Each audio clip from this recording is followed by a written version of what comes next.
how much commitment there is among people who have day jobs. People have a lot of other places they could be right now to try to address the problems that we identified in our findings report. So my name is Paul. I work at the United States Department of Justice. I live up in Washington. I flew down today to be here. I got to see the eclipse in Louisville. Anybody else got to see the eclipse today? Anybody get to totality? Woo! All right, intrepid traveler. It was pretty cool to see them down too. I'm glad I got to see it. All right, let's just do a couple of things for all of us to get our bearings.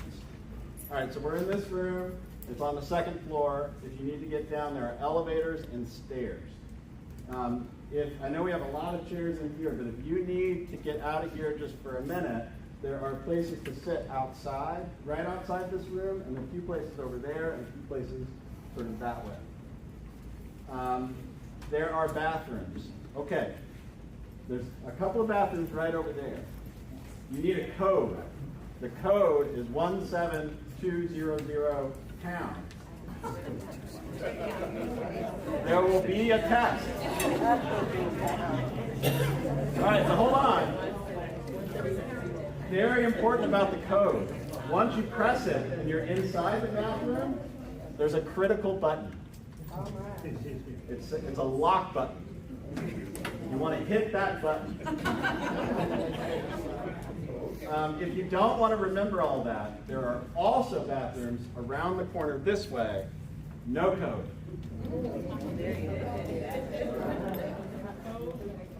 Code, no code. Okay.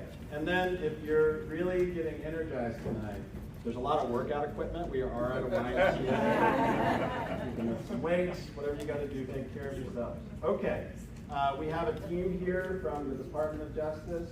We've got folks who live here in Louisville, and we've got folks who traveled down from DC like me.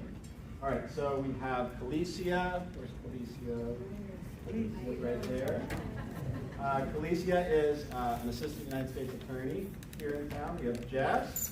Jess is also an AUSA here in town. AUSA, sorry. I speak acronym. That means assistant United States attorney. Let's see, we have Melissa Reynolds from the U.S. Attorney's Office, who is the outreach coordinator for that office. We have Kit Reese, who is an investigator. There's Kit. In my office up in D.C. And we have Amy. Where is Amy? There's Amy. Also works up in D.C. in the Civil Rights Division. All right, so that's the DOJ team. If there's something that you really need to tell us and we can't get to it right now, please come find us. We are scheduled to be here till 7:30. You may wonder, like, why are we all sitting in circles? Is this kindergarten? No. We do it this way because we have found over time, we do a lot of community meetings in a lot of places, and we thought a lot about the formats of those community meetings. These circles are great for making sure that the most number of people possible can be heard. So let's keep that in mind when we're in these circles.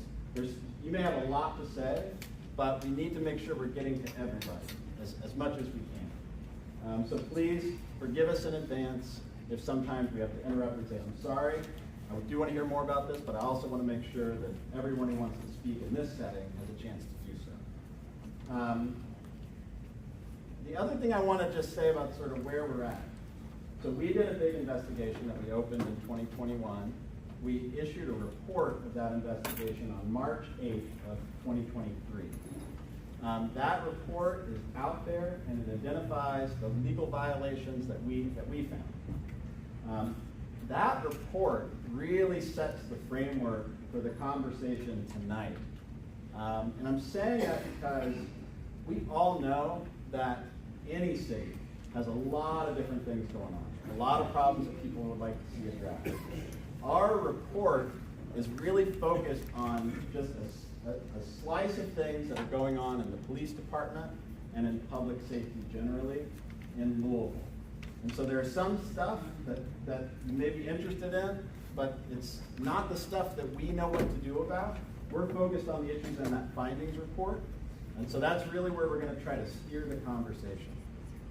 We are in the process of negotiating with Louisville for reforms to address those findings. And that's a lot of what we want to talk with folks about tonight. You may have noticed my friend who is doing ASL interpretation, American Sign Language interpretation. We also have Spanish language interpretation. If anybody needs accessible communication services, please tell us. We want to know. We want to make sure that everyone can participate in what we're doing. Okay, with that, I think we are ready to begin our discussions. The folks from DOJ who are in each circle have a little bit to share at the outset. I'm also just noticing how many people there are in this room and that it may get loud. So let's all try to just use voices that our circles can hear and keep our volume where we can. If folks are really struggling with that, please let us know and we can figure out a way to have a conversation maybe another time in a setting that's not as loud as this. Okay, anybody have any questions to get started?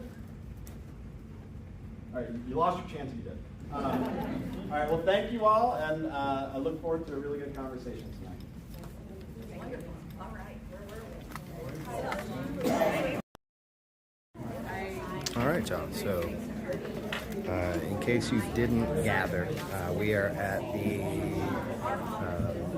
Broadway YMCA, the Republic Bank Foundation YMCA in Portland, for the DOJ community event. They've done several of these to gather, stories, details, information about Louisville Metro Police Department in the last several years that they have been doing their investigating. So they're doing yet another one. They are here to discuss the consent decree for the most part. So yeah, I really just wanted to give you all a little bit of insight just of what is going on with these meetings, because typically I don't live stream them. I've done some B-reel and stuff. Still not going to live stream, up close, simply because when you get cameras involved, sometimes people don't feel as inclined to share their stories as truthful. Camera shy, it's a real thing.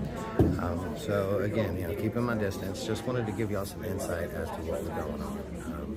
Number of LMPD officers that are also sitting in on the groups, as well as Chief Gentry and some other people from the city are present as well. So hopefully that is a good sign. Again, just wanted to give you a little bit of insight of what happens here at these meetings.